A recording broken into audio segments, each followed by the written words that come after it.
I've been a personal stylist for almost 10 years. And over those 10 years, I keep getting this one question over and over and over from you all. You want to know how, as a personal stylist, I am picking such great options for you. The question is, Carla, oh my gosh, I love this, but how would you know to pick this? Or how do I recreate some of this magic on my own?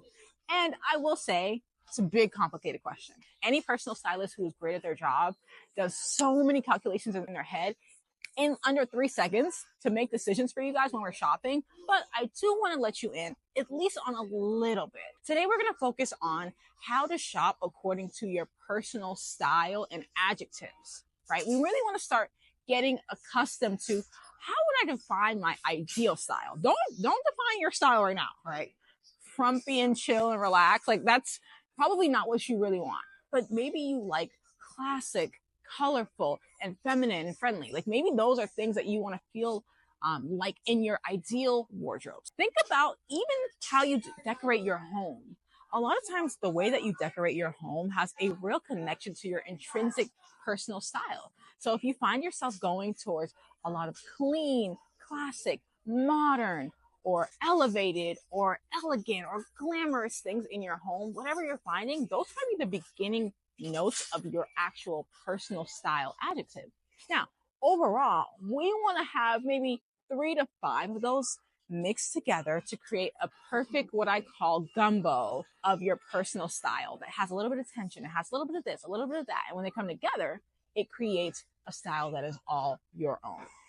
That is how we build personal style. So now we're going to start shopping and thinking like a personal stylist just a little bit and show you some examples of the same piece, but for different people with different style adjectives. Let's get into it. We're starting off with something simple, a short sleeve white shirt, both of which could be seen as casual. But if you look at these are polar opposites and really would be for two completely different people. If I were picking out this top, I might be shopping for someone who's more of a girl next door, more classic style, even more feminine. If you look at some of these details here, it gives you kind of a nod of someone who really is in touch with more of the girly or feminine side, but the top is not busy. It's really more of a crew neck, simple white, real clean, can go well with jeans or shorts, could even go underneath some kind of like a casual blazer if you really want to kind of step it up and keep it chill for dinner or something like that, right? But the basis of this is very, very classic with a tinge of flair. So if you're somewhere in that realm, this will be a great option for you where you're not fully clean, basic, boring, as some of you guys might call it. You've got a little extra, but not too much. You're still keeping it more on the feminine, clean side. Now, we've still got another short sleeve white shirt. This is more for someone who is taking more fashion risks, right? With all of the studding, this is someone who does not mind being seen, being bold, maybe even potentially edgy. I could see this paired with maybe even a black pant that's a wide leg with a cool pair of black boots to really give you that edgy kind of streetwear style. Or I could see the style with maybe a pair of bright blue shorts with this tucked in with a cute pair of funky sneakers. Again, this is for someone who's a little bit more funky. For them, this is too boring. They need some pizzazz and some jazz. And for this girl, this is too loud and too funky, and they don't want to be seen in it. You see how really on paper they might be close to the same, but in real life, they're worlds apart. And depending on your style adjectives, you are going to lean towards one or the other. Which one would you pick? Now we have 2 colorful blouses. And again, on paper, might feel like they're in the same category, but style-wise, these could not be more worlds apart for 2 completely different people. Now, on this side, we're thinking more of a feminine, classic, potentially even more timeless, potentially even more of a clean look. For that person, this might actually be the funkiest version of a blouse that they would like, right? Because you got multicolored, you got the marbling, you got the interest, all interwoven in there. In their mind, this is bold, right? This is bold for that feminine or clean person.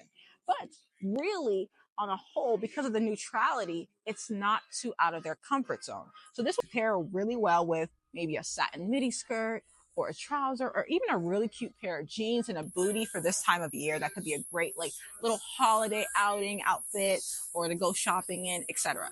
This is for feminine, classic girl next door. Doesn't want to do too much. Now, over here, we've got really more of a bold option. Now, this again is a bold take on a blouse. Still appropriate for work, still could go with a jean, still could go with a trouser, still could go with so many things, but it's going to be the star most likely of the outfit. Whatever they pair this with can't be too loud because they've decided to take their boldness and their edge and all of that kind of walking personality into the room with them with this top. So I would describe this person probably more as edgy, bold, eclectic, spunky, definitely in that vein, and still could be going to the same job, could be going to the same party. These could be two friends who are going out for dinner, right? And they both say, oh, I'm going to wear a cute top or a cute blouse and some jeans and some boots, and I'll meet you over there. And they're wearing the same thing on paper, but style-wise, worlds apart. In front of me, I have two red jackets. On paper, they might sound like the same thing, but as you can see, they couldn't be more different.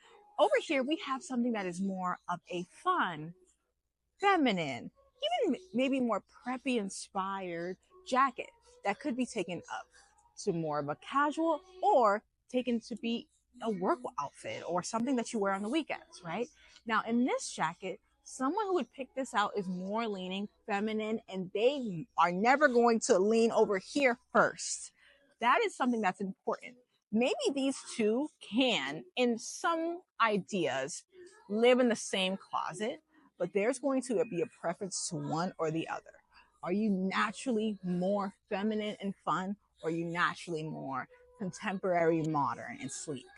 There's going to be the differentiation. Over here, this might be great for someone who loves sleek, simple, modern, and maybe even bold. Now, both of these could be seen as bold, but the sleek elements here really add that there because it is all going to be about that long structure, the color composition, and everything that comes together here. And this original jacket, it's more about like the fun, sweet, feminine personality.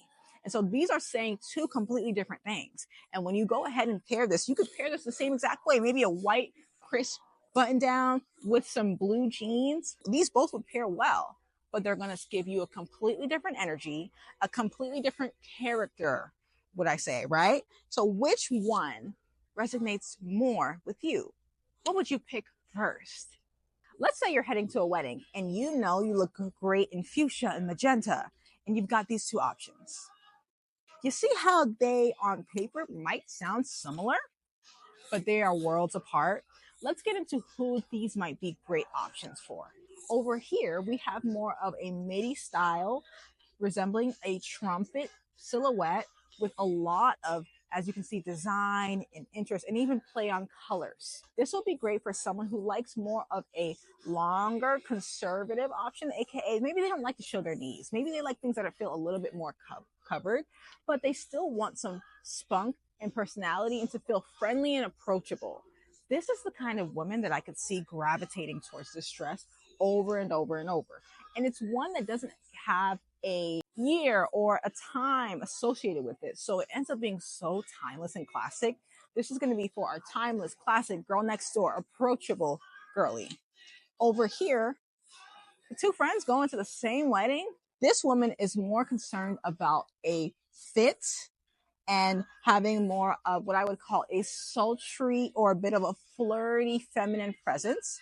Though they're both feminine, this might be more girly and this might give you more of an allure of a bit of more sex appeal with that skin tight fit. That's not, again, club wear, but it is appropriate for the wedding. Gives you a little bit of a sexy feel with the bodycon shaping all throughout and the modern cutouts on top. So this woman here would be described a little bit more as sultry and probably more contemporary, a bit bold with some of the cutouts here. But this would be a completely different girly than the girly that's picking this option on this other hand. Now, I want to hear from you. You're going to a wedding. Which one would you pick? And what do you think some of your style adjectives might be? Hope you were able to learn something today, or at least be exposed to different ways to think about shopping for yourself and your style adjectives.